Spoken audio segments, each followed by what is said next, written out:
Не лякати, а пояснювати. Видача російських паспортів громадянам України за спрощеною системою загрожує як державі, так і людям, які пристануть на пропозицію країни-агресорки. І про це потрібно весь час говорити, вважають експерти. На окупованій території Донбасу нині проживає 3 мільйони громадян України. І ті, хто візьме російське громадянство, отримають не лише права російських громадян, а й їхні обов'язки. Наприклад, зобов'язання служити в російській армії, зокрема в Придністров'ї та Сирії. Податки сплачуватимуть у бюджет Російської Федерації, а от пенсію зможуть отримати лише через 15 років з моменту отримання громадянства.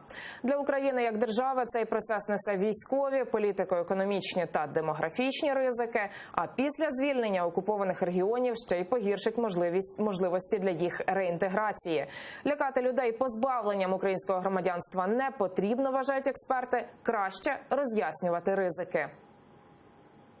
Коли завершиться військовий конфлікт на Сході, коли буде повернутий Крим в Україну, він же ж це не просто повернуться клаптики землі, це повернуться території України, населення громадянами України. Ви з ким повертати територію збираєтесь? Тих з населенням, тим, яке ви позбавили громадянства і прав в своїй країні? Этот шаг может привести к очень серьезным последствиям. И мне кажется, что над ним нужно подумать с точки зрения того, что это сигнал окончательного отказа Москвы и Кремля от консенсуса 1991 года.